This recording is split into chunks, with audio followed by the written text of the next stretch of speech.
지금 우리가 살고 있는 이 시대는 갈수록 삭막해져 가고 있는 것 같습니다. 코로나19로 인해서 더욱 삭막해지는 듯한 느낌이 듭니다.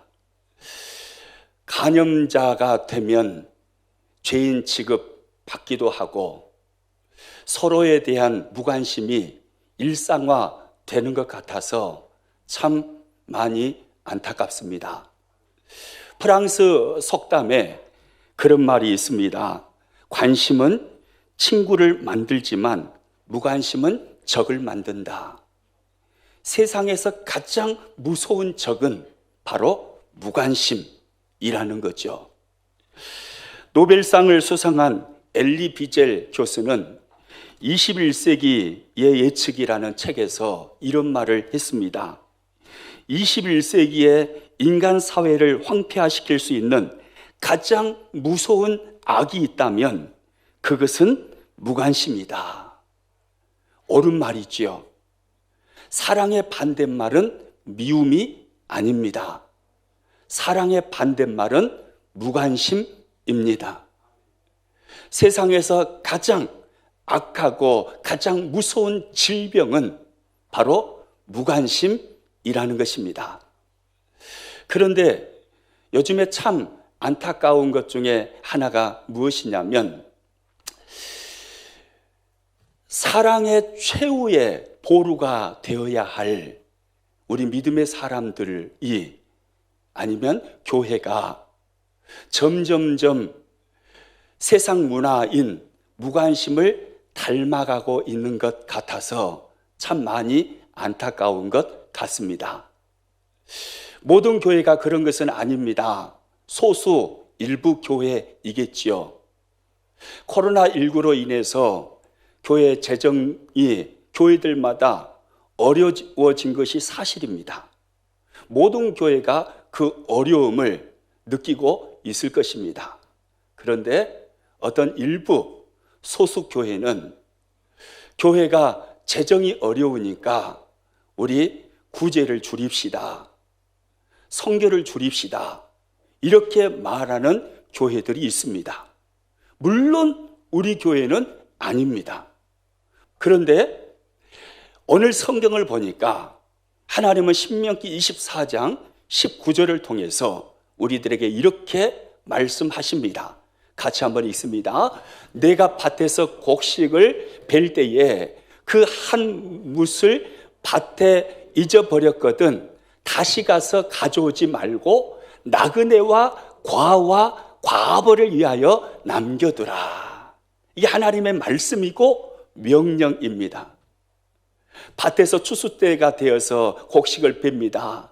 깜빡해버려가지고 한 뭇을 남겨두고 왔습니다. 나중에 그것이 생각나고 기억나더라도 다시 가지러 가지 말고 과와 과부와 나그네를 위해서 그것을 그대로 밭에 남겨두라. 나눔을 말씀하고 있지요. 레위기 19장 19절에 가서 보면 더 분명하고 직접적으로 하나님께서 명령을 하십니다. 같이 한번 읽습니다. 너희가 너희의 땅에서 곡식을 거둘 때에 너는 밤 모퉁이까지 다 거두지 말고 내 떨어진 이삭도 줍지 말며. 추수하면서 이삭만 줍지 않는 것뿐만이 아니고 밭 모퉁이에서까지 다 거두지 말고 모퉁이의 곡식은 그대로 남겨두라고 말씀하십니다. 왜일까요? 객과 고아와 과부들을 위해서 하나님은 나누라고 말씀하시는 것입니다. 곡식 때, 추수 때 곡식만이 아닙니다. 오늘 본문 말씀을 자세히 보시면 과수원에서 과실을 거둘 때도 같은 말씀을 하십니다.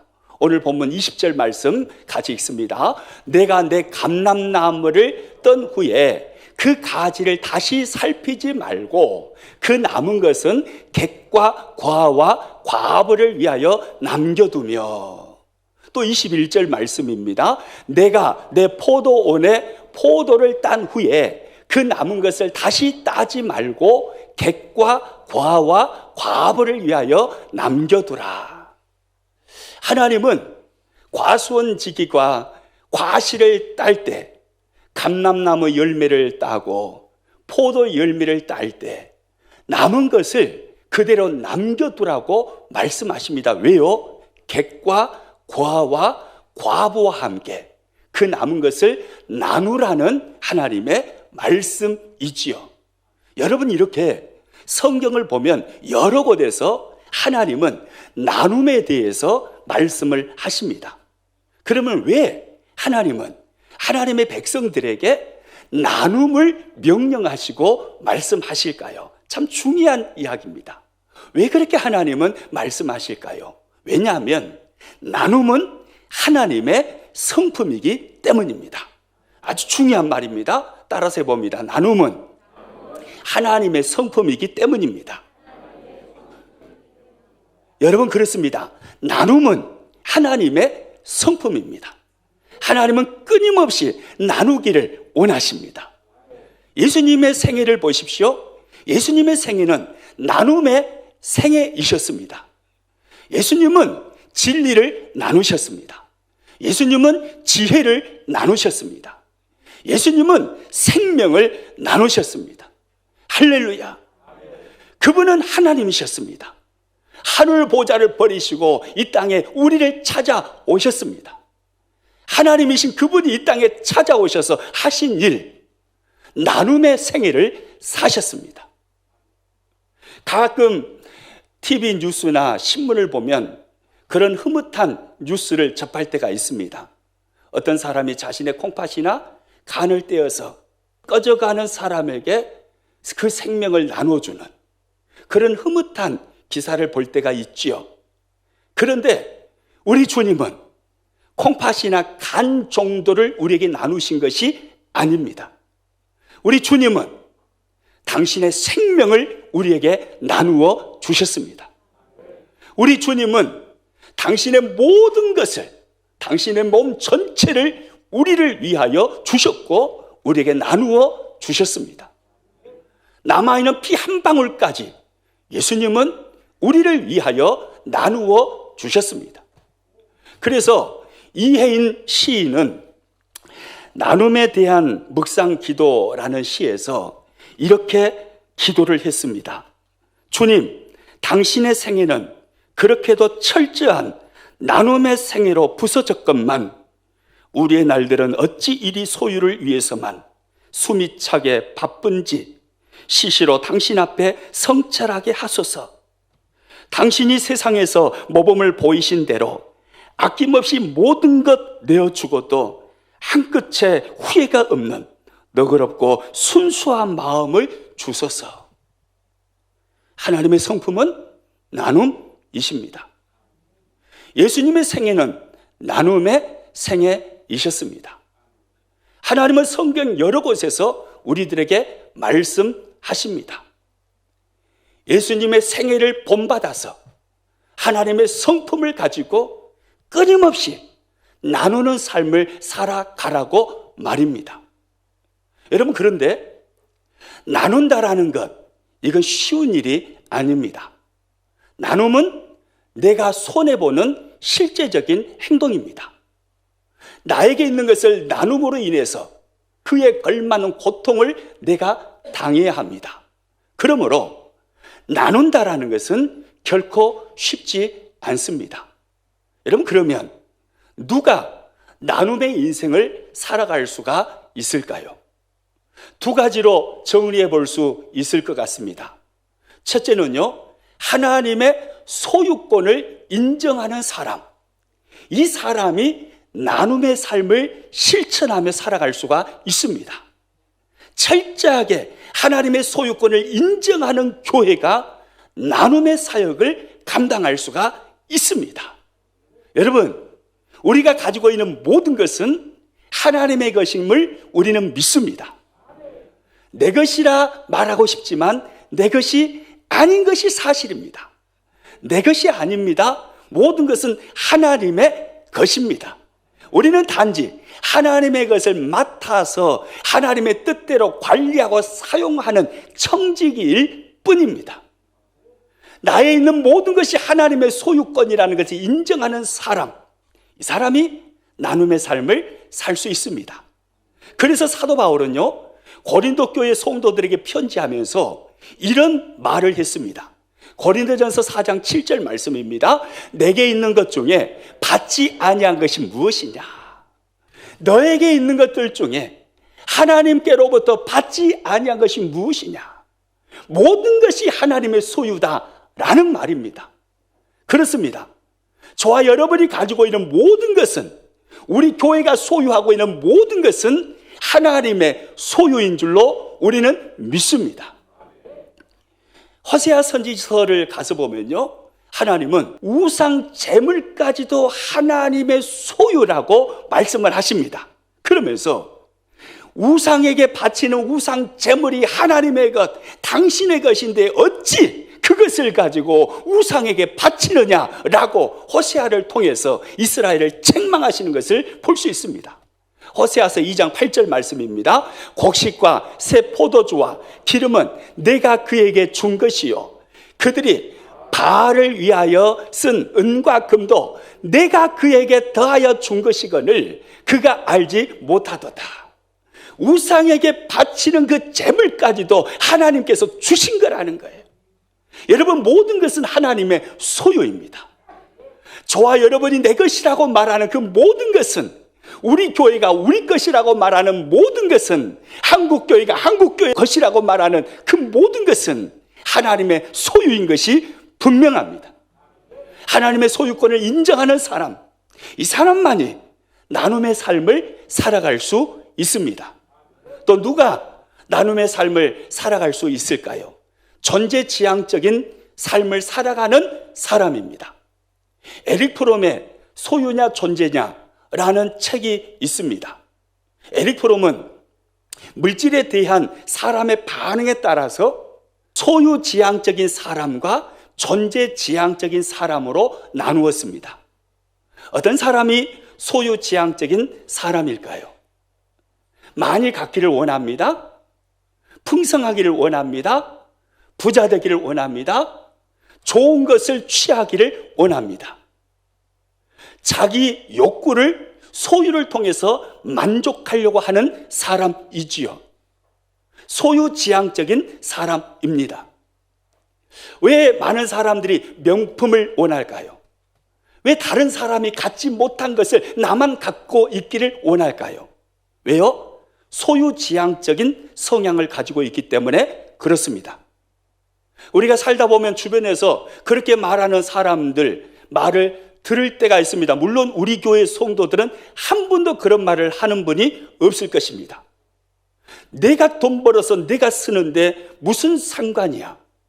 이런 말을 하는 사람을 간혹 들을 때가 있습니다.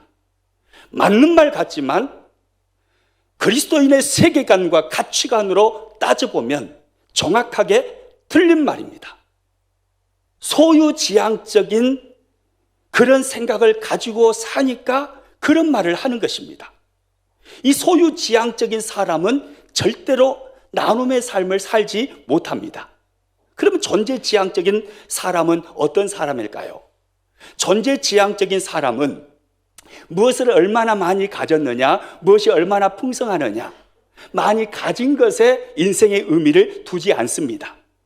내가 나의 남은 인생을 어떻게 살 것인가, 남은 인생의 목적, 하나님이 기뻐하시고 사람들을 행복하게 하기 위한 그 의미에 자신의 인생의 목적을 두는 것입니다. 얼마나 많이 가졌느냐, 얼마나 건강하느냐, 이것이 중요하지 않습니다. 내게 있는 시간과 물질을 어떻게 의미 있게 사용할 수 있겠는가, 이것이 이 사람에게는 중요합니다. 존재지향적인 사고를 가진 사람이지요. 여러분, 존재지향적인 사고를 가진 사람이 나눔의 삶을 살아갈 수가 있는 것입니다. 우리 평안 식구들은 존재지향적인 사고를 가지고 살아가시는 분들이 다 되시기를 축복합니다. 하나님의 소유권을 철저하게 인정하며 인생을 살아가는 분들이 되시기를 축복합니다. 엘리어트의 단편집 중에 사일러스 마너라는 책이 있습니다. 책의 내용은 이렇습니다. 사일러스 마너라는 사람은 황금을 참 좋아했습니다. 그래서 열심히 일해서 돈 벌어서 황금 덩어리를 사 모았습니다. 그것이 낙이었고 그것이 인생의 즐거움이었습니다. 황금 덩어리를 사갖고 와서 저녁 불빛 아래에 황금 덩어리가 빛나는 모습을 보면서 만족해했고 황홀하게 생각을 했습니다. 황금 덩어리, 그것을 위해서 인생을 살았던 사람, 사일러스 마너였습니다. 그런데 어느 날 그 집에 도적이 들어왔습니다. 그래서 사일러스 마너가 이제까지 모아두었던 황금 덩어리를 몽땅 도둑질해 가버렸습니다. 오직 그것만을 위해서 살았는데 이 사람이 온전하게 되었겠습니까? 미친 사람처럼 변해버렸습니다. 그래서 사일러스 마너는 그 황금 덩어리, 도둑이 도둑질해 가버린 그 황금 덩어리를 찾겠다고 거리거리를 돌아다니며 방황을 합니다. 그러다가 황금 덩어리를 만납니다. 그런데 사실은 그 큰 황금 덩어리는 진짜 황금 덩어리가 아니라 어린 소녀의 금발머리였습니다. 금발머리를 바라보고 황금 덩어리, 황금 덩어리, 황금 덩어리 그렇게 살다 보니까 금발머리가 황금 덩어리로 보인 거예요. 그런데 그 소녀는 집을 잃은 부모가 없는 고아였습니다. 그래서 사일러스 마너는 그 소녀를 자신의 양녀로 받아들입니다. 왜요? 황금 덩어리로 보였기 때문입니다. 그 아이를 키웁니다. 근데 그 아이를 키운다는 게 쉬웠겠어요? 어려웠겠어요? 어려웠습니다. 보통 어려운 게 아니었습니다. 보채면 달래주고 배고프다면 밥을 먹여주고 맛있는 거 사주고 그러다가 이 소녀와 금발머리 소녀와 정이 들었습니다. 혼자 키운다는 게 쉬운 일이 아니었습니다. 그래서 동네 사람들을 초청해서 동네 사람들의 도움을 구했습니다. 사일러스 마너는 금발머리 소녀를 동네 사람들과 함께 키워갑니다. 도움을 받고 도움을 주었습니다. 이제까지 한 번도 그렇게 살아본 적이 없었습니다. 그런데 금발머리 소녀로 인해서 사일러스 마너는 동네 사람들과 친교를 하게 되었고 그들에게 도움을 받고 도움을 주는 나눔의 삶을 살게 되었습니다. 그 삶을 살다가 사일러스 마너는 새로운 것을 깨달았습니다.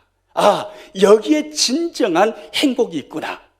그래서 사일러스 마너는 금발머리 소녀의 그 황금 덩어리처럼 찬란하게 빛나지는 않지만 그 소녀의 금발머리 빛을 바라보면서 이렇게 고백을 합니다. 황금빛은 허무한 빛이지만 그러나 이 아이의 금발빛은 나의 삶을 환히 밝히는 빛이로구나. 너무 멋지잖아요. 황금 덩어리, 그것만을 위해서 소유지향적인 인생을 살았는데 금발머리 소녀를 만나면서 사일러스 마너가 존재지향적인 사람으로 바뀐 것입니다.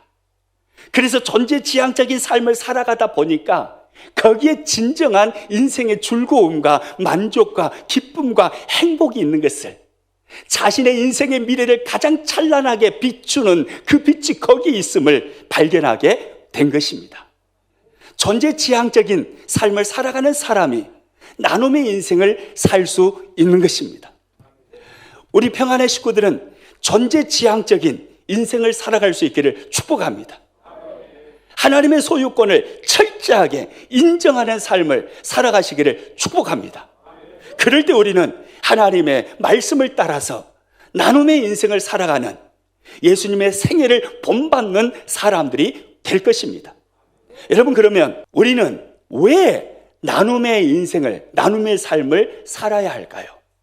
하나님의 백성들인 우리가 나눔의 삶을 살아야 하는 그 이유가 어디에 있을까요? 오늘 성경은 우리들에게 세 가지로 정확하게 답을 주고 있습니다. 첫째는요, 나눔은 하나님의 명령이기 때문입니다. 나눔은 뭐라고요? 하나님의 명령입니다. 믿으시기 바랍니다. 나눔은 하나님의 명령입니다. 그러므로 나눔은 나의 형편을 따라서 해도 되고 안 해도 되는 문제가 아닙니다. 나눔은 나의 형편을 따라서 최선을 다해서 실천해야 되는 하나님의 명령입니다. 오늘 보면 22절 하반절 말씀 같이 있습니다. 이러므로 내가 내게 이 일을 행하라 명령하노라. 할렐루야. 이러므로 내가 내게 이 일을 행하라 명령하노라. 이 일이 어떤 일입니까? 이삭을 남겨두라는 것입니다. 반 모퉁이의 곡식을 다 거두어 드리지 말라는 것입니다. 감람나무 열매 남겨두라는 것입니다. 포도 열매 남겨두라는 것입니다. 왜요? 고아와 과부와 나그네를 위해서 그들과 나눔의 삶을 그것을 통해서 살아가라는 것입니다. 이것이 하나님의 명령이라고 오늘 성경은 우리들에게 분명하게 말씀하고 있습니다. 여러분, 나눔은 하나님의 명령입니다. 따라서 합니다. 나눔은 하나님의 명령입니다. 명령은 해도 되고 안 해도 되는 문제가 아닙니다. 선택권이 우리들에게 있는 것이 아닙니다. 이미 하나님이 결정하셨습니다. 우리들에게 말씀하셨습니다. 우리가 선택할 수 있는 것은 순종이고 복종일 뿐입니다. 나눔은 하나님의 명령입니다. 또요, 왜 우리는 나눔의 인생을 살아야 할까요? 둘째는 구원의 은총을 받았기 때문입니다. 무엇을 받았기 때문이에요? 구원의 은총을 받았기 때문이에요. 오늘 본문 22절에 이렇게 성경이 말씀합니다. 같이 있습니다. 너는 애굽 땅에서 종되었던 것을 기억하라. 이러므로 내가 내게 이 일을 행하라 명령하노라. 왜 하나님은 나눔을 명령하고 있습니까? 이유가 뭡니까? 너는 애굽 땅에서 종되었던 것을 기억하라. 이러므로 오늘 성경은 그렇게 말씀합니다. 과거 애굽 땅에서 종되었는데 하나님의 은총으로 그 종되었던 자리에서 구원을 받았다라는 것입니다. 너희가 하나님의 구원을 받았기 때문에 그러므로 나눔의 삶을 살아라 하고 하나님이 말씀하시는 것입니다. 애굽에서 종되었는데 구원의 은총을 받았다는 것은 과거에 저와 여러분의 삶이 마귀의 손아귀 속에 있었는데 예수 그리스도를 통해서 죄와 사망의 법에서 자유케 되었다라는 말씀인 줄로 믿습니다. 죄와 사망의 법에서 우리를 건지시고 우리를 구원하신 그 은총 때문에 나눔의 삶을 살라고 하나님이 말씀하시는 것입니다. 여러분, 나눔은 결코 구원의 조건이 될 수 없습니다. 나눔이라는 선행은 구원의 조건이 아닙니다. 그러나 하나님은 우리를 구원하신 목적이 나눔에 있다라는 것을 오늘 성경에서 말씀하고 있는 것을 기억하셔야 합니다. 우리를 구원하신 그 목적, 그것이 바로 나눔이라는 선행을 하도록 하기 위해서 하나님은 우리를 구원하셨다라는 것입니다.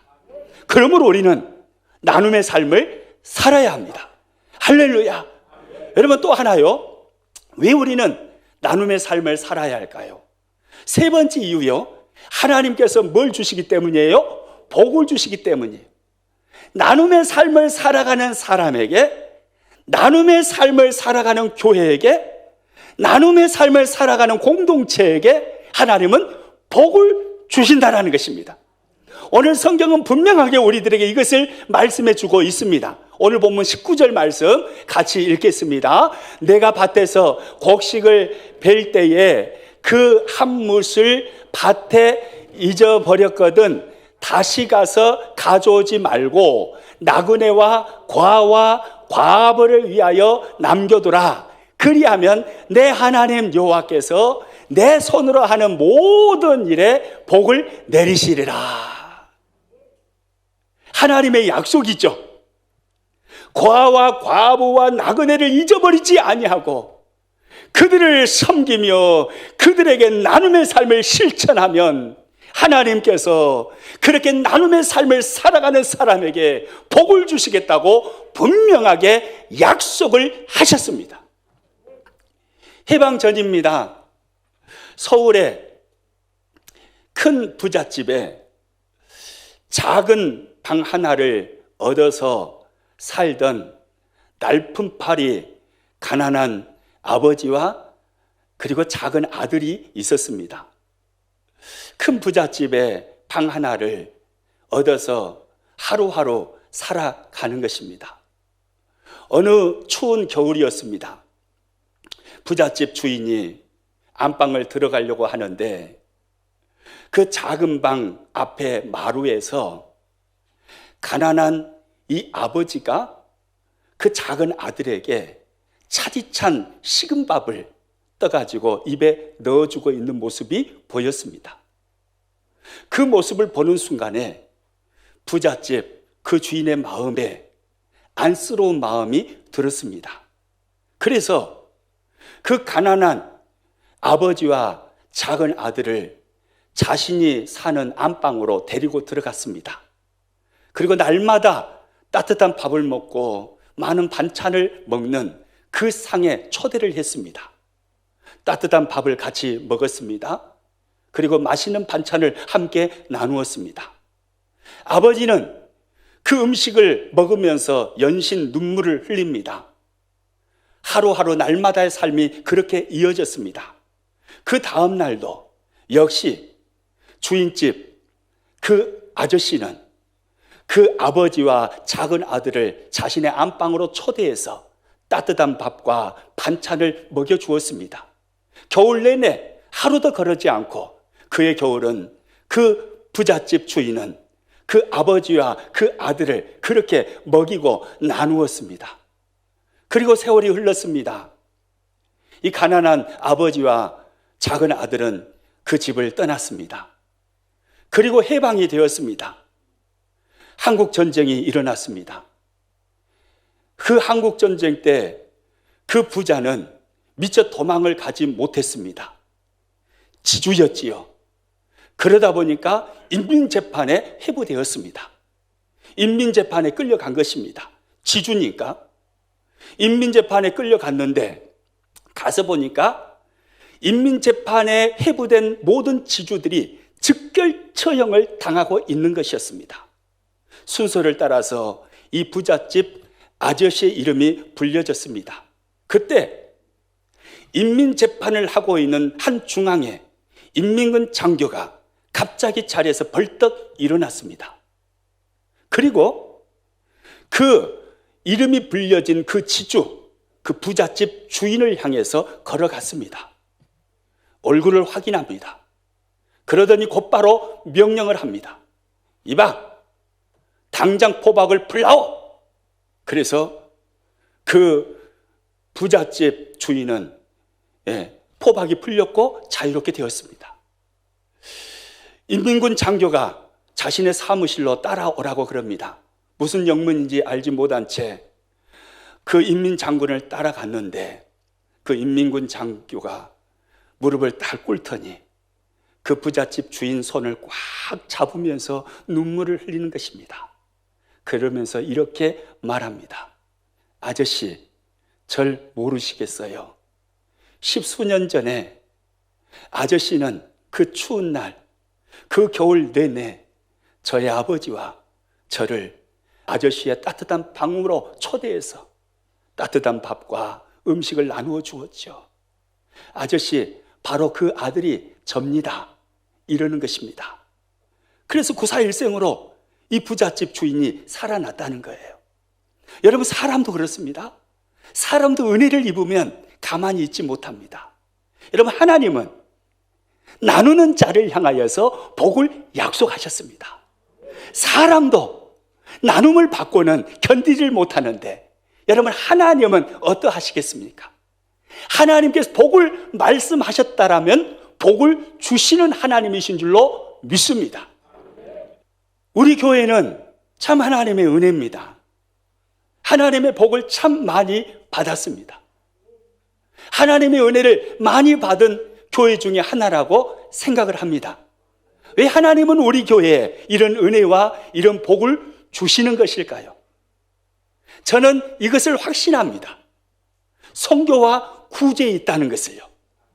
선교하려고 하고 구제하려고 하고 우리도 부족하고 연약하지만 우리도 작지만 힘에 지나도록 선교하려고 애쓰고 구제하려고 애쓰는 그 모습을 보시고 하나님은 우리 교회에 은혜를 베풀고 계시고 우리 교회에 복을 주신다라고 저는 확신합니다. 여러분도 그렇게 믿어지십니까? 여러분, 그렇습니다. 하나님은 약속하셨습니다. 나누는 사람에게 나누는 교회에게 하나님이 복을 주시겠다라고 말입니다. 산술적으로 따져보면 나눔은 손해입니다. 100만 원에서 10만 원을 나눈다면 손해이죠. 그러나 하나님의 계산은 다릅니다. 잠언서 19장 17절에 이렇게 성경이 말씀합니다. 같이 읽습니다. 가난한 자를 불쌍히 여기는 것은 여호와께 구워드리는 것이니 그의 선행을 그에게 갚아 주시리라. 할렐루야. 이 말씀 잘 봐보세요. 가난한 자를 불쌍히 여기는 것, 즉 가난한 자를 바라보면서 그를 향하여 나눔의 삶을 살아가는 사람 말입니다. 가난하고 어려운 삶 가운데 있는 자를 바라보면서, 그런 교회를 바라보면서, 그런 선교사님을 바라보면서 긍휼의 마음을 가지고 그를 돕고 그를 섬기고 그와 나누는 교회 말입니다. 이런 사람, 이런 교회를 향해서 하나님은 말씀합니다. 여호와께 구워 드리는 것이라고 말입니다. 여러분, 너무 멋진 말 아닙니까? 가난한 자를 불쌍히 여기는 것이 여호와께 구워 드리는 것이라고 성경은 말씀합니다. 왜 성경은 가난한 자를 불쌍히 여기는 것을 여호와께 구워 드리는 것이라고 말씀하실까요? 그것은 하나님이 하실 일을 우리가 대신하기 때문에 그렇습니다. 하나님은 불쌍한 자를 돕기를 원하십니다. 하나님은 가난한 자의 필요를 채우시기를 원하십니다. 이거 하나님이 하시기를 원하시는 거예요. 그런데 하나님이 하실 그 일을 우리가 대신하는 거예요. 그러니까 하나님은 그것을 당신에게 구워주는 행위로 생각하신다는 거예요. 여러분, 나누는 것처럼 수집 맞는 것은 없습니다. 믿으시기 바랍니다. 나누는 것처럼 기가 막힌 투자가 없어요. 여러분 생각해 보세요. 사람들에게 돈을 빌려줍니다. 구워줍니다. 억지로는 아니지만 형편이 안 좋아져서 못 갚는 경우도 있어요, 없어요? 있잖아요. 그런데 하나님은 못 갚으실 일이 전혀 없으십니다. 왜요? 그분은 온 우주 만물을 소유하신 진짜 부자이기 때문에 그렇습니다. 그분은 우리가 가난한 자를 향해서 나눔의 삶을 살아가는 것을 당신에게 구워주는 행위로 아신다라고 말씀하십니다. 가장 정확한 투자가 바로 나눔이라는 거예요. 하나님께 구워드리는 행위, 하나님은 갚으신다 이 말입니다. 할렐루야.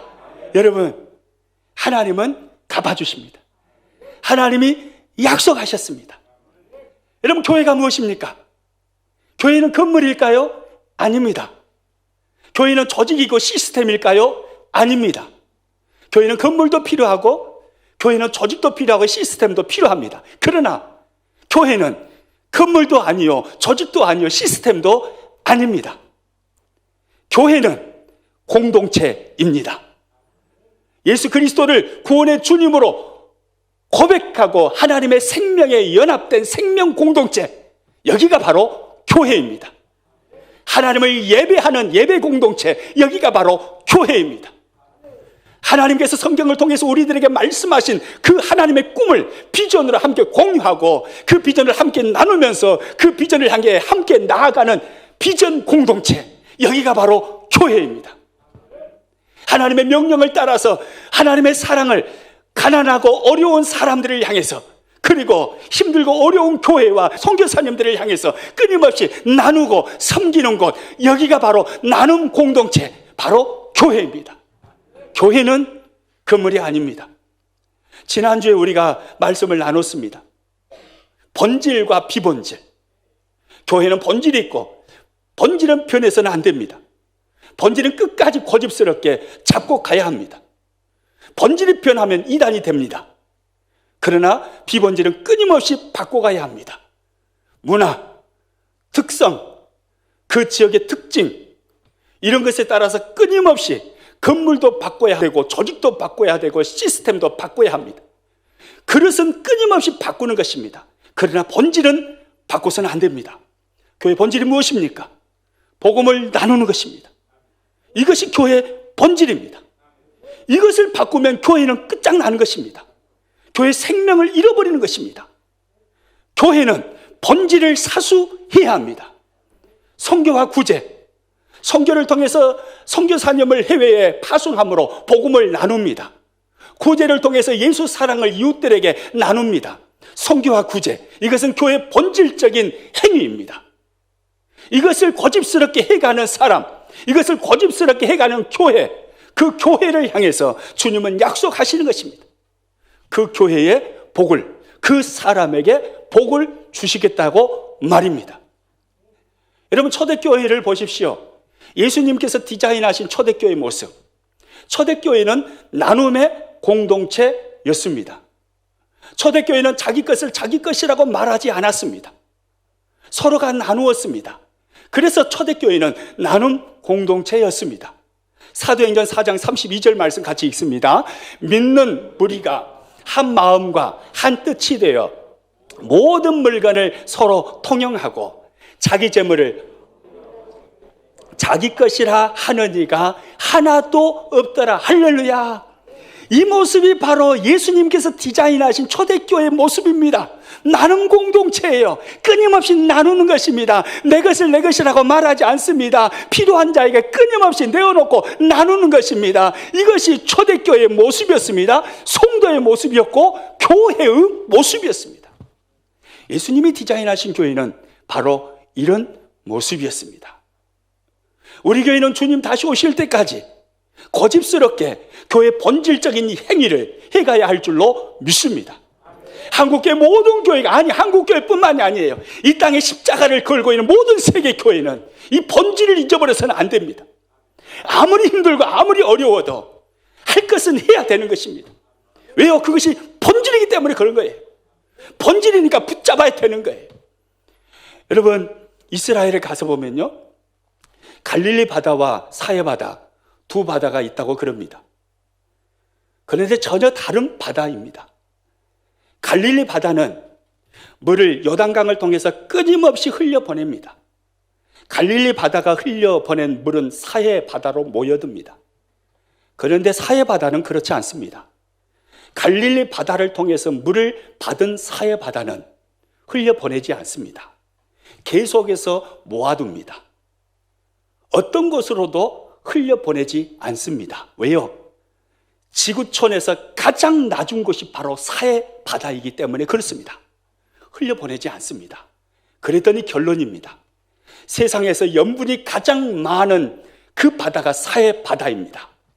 생명체가 하나도 살 수 없는 곳, 물고기가 한 마리도 살지 않는 곳, 거기가 바로 사해 바다입니다.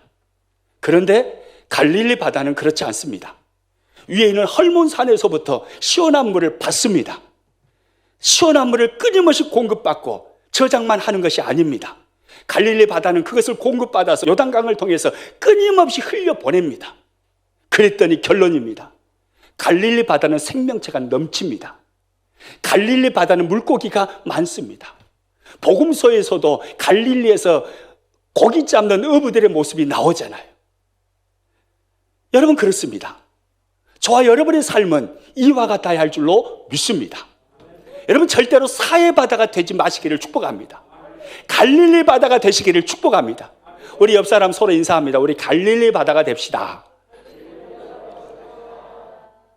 사해 바다, 계속해서 하나님께로부터 위로부터 부으시는 은혜만 받고 계속해서 사랑만 받고 그것을 저장만 해둔다면 우리는 결국은 죽은 사해 바다가 될 것입니다. 그러나 끊임없이 받은 것을 흘려보내고 끊임없이 나누고 끊임없이 섬긴다면 우리는 수많은 생명을 살리는 그런 개인이 교회가 될 것입니다. 우리는 갈릴리 바다가 되어야 합니다. 저와 여러분이 머무는 현장들마다 나눔이 실천되시기를 축복합니다. 그래서 갈릴리 바다처럼 수많은 생명이 여러분이 머무는 현장 속에 일어나시기를 축복합니다. 우리 교회가 주님 다시 오실 때까지 갈릴리 교회가 될 수 있기를 축복합니다. 갈릴리 바다가 되어야 합니다. 힘들고 어려울지라도 여러분, 우리가 힘들고 어려우면 그러면 더 힘들고 더 어려운 교회들은, 그리고 선교사님들은 더 죽는 것입니다. 우리가 멈춰버리면 그들은 어떻게 되겠습니까? 안 되는 이야기입니다. 허리띠를 졸라매고 우리 것을 줄이더라도, 빚을 내더라도 우리는 우리가 해야 할 일, 선교와 구제, 나누는 사역, 교회의 본질, 이것을 잊어버려서는 안 됩니다. 이렇게 갈릴리 바다처럼 사역하면요, 하나님은 채우십니다. 더 넘치도록 채우셔서 더 넘치도록 그 사역을 할 수 있도록 역사하실 줄로 믿습니다. 우리 교회가 바로 그 증거예요. 저는 확신해요. 우리 교회가 하나님의 은혜를 받고 복을 누리는 것은 딱 하나의 이유밖에 없어요. 선교와 구제입니다. 교회 본질을 잡고 끊임없이 나누려고 애쓰고 힘에 지나도록 이 사역에 헌신하고 투자하고, 여러분, 이것이 하나님의 마음을 움직인 것입니다. 끊임없이 하나님은 이 모습을 보시고 우리 교회를 더 멋지고 건강하게 세우실 것입니다. 그래서 수많은 사람들을 섬기고 수많은 교회들을 이렇게 세우고 그 멋진 선교와 구제 사역을 계속해서 감당하게 하실 줄로 믿습니다. 할렐루야! 우리 그렇게 평생 신앙생활 하시기를 주님의 이름으로 축복합니다.